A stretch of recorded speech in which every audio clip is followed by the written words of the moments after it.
Topic 2, Section 4 on clean technology. Isn't that wonderful? Okay, we're going to be talking about a bunch of things today, but one of them is going to be incremental changes versus radical changes. Incremental tend to be small little things where the product still stays the product it was before, it's just enhanced. Radical changes, you may be talking about totally new products. So we'll get into that. Okay, clean technology, products, services, or processes that reduce waste and require less energy, or a minimum amount of non-renewable resources. Clean technology seeks to reduce the waste and the pollution from production processes through radical and incremental development.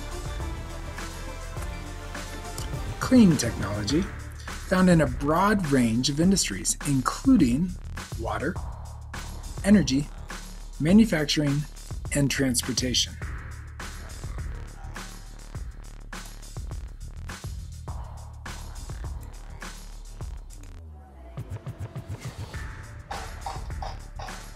We're asking Canadians, what does clean technology mean to you?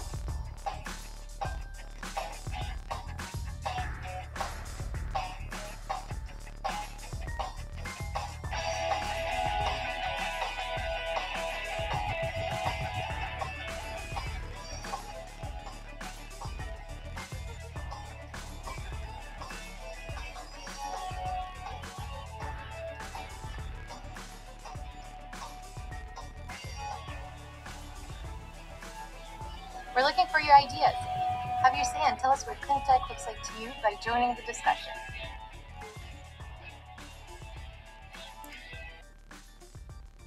See, Canadians love clean technology. As Earth's resources are depleted, the demand for energy worldwide should be on every designer's mind, which is great for you because it means there's going to be a lot of opportunities to design stuff in new ways. More energy efficient technologies will be produced for the environment, for technology, for the economy, and for social reasons.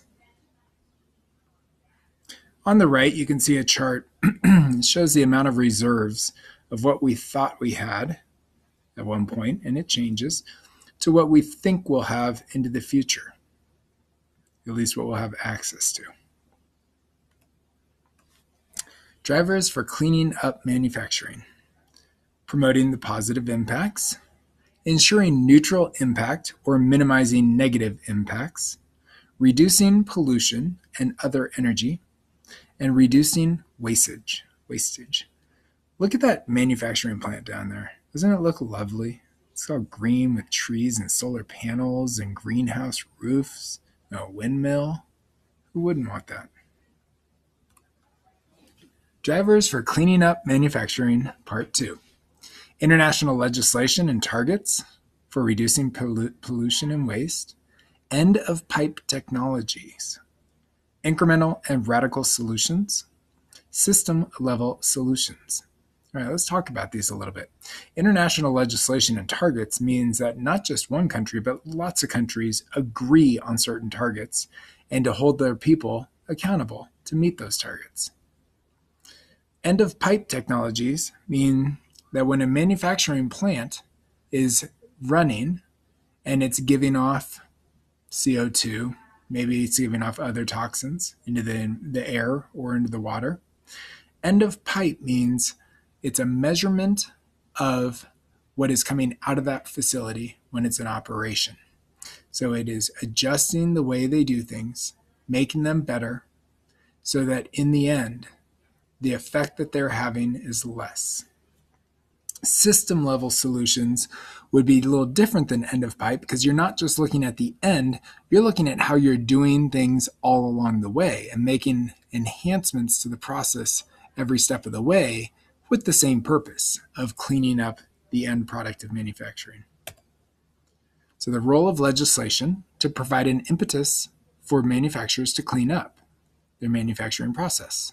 Manufacturers tend to react to legislation. They may not have been motivated to do so beforehand, but when there's a fear of being fined if they don't meet certain standards, then they do react. Legislation can be monitored and policed. International targets for reducing pollution and waste face the difficulties of getting nations to agree to the targets. Agreeing on targets proves difficult, as many nations are different in different stages of their development. Okay, so one you guys may have heard of a lot is the Paris Accord, and under President Barack Obama, the United States was part of that agreement, which was a bunch of different countries. I don't remember how many that came together and said, okay, we're going to attempt to meet these certain standards. When President Trump came in, he and his administration looked at those standards and said, these are unreasonable. This is not in the best interest of our country, and we're not going to do this. So we withdrew from the Paris Climate Agreement.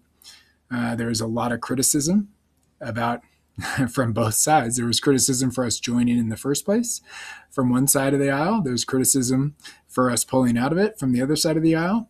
And this becomes a tricky topic. There's no one person who's probably necessarily right, although everybody has their opinions on what it should be.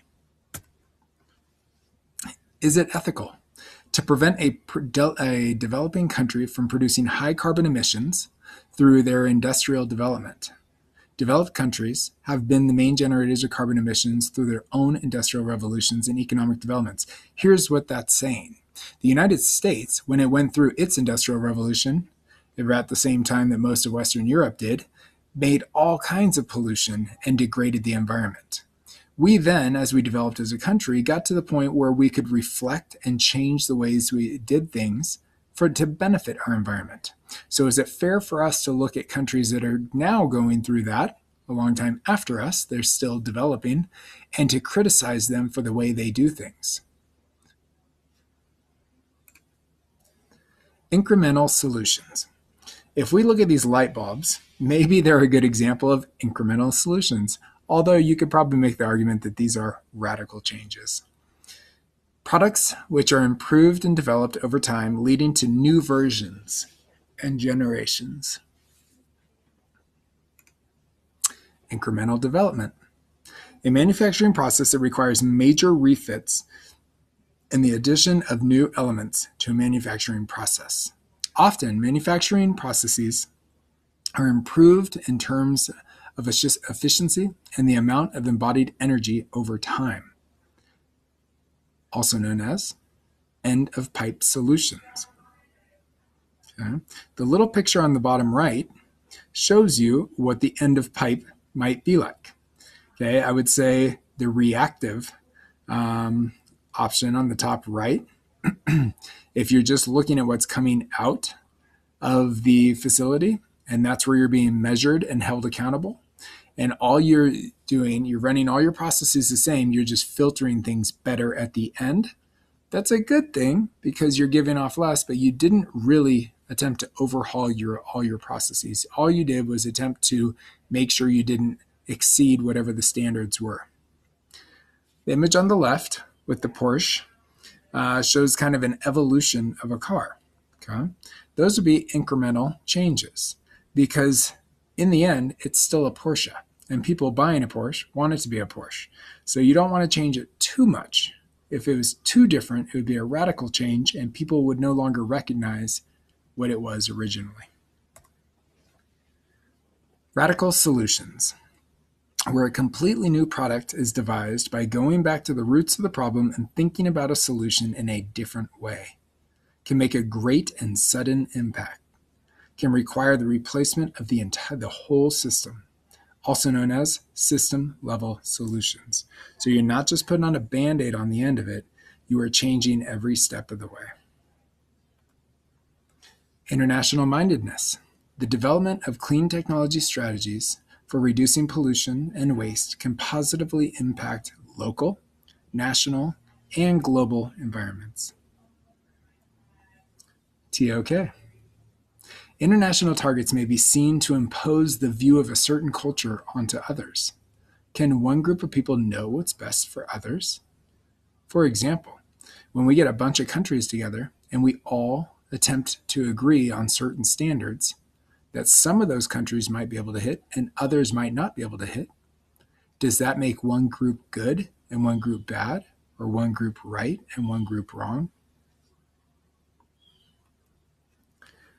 Here's our standard. The legislation for reducing pollution often focuses on the output, which is also known as the end-of-pipe technologies. By implementing ideas from a circular economy, pollution is negated or decreased because you're reusing it, and waste is eliminated.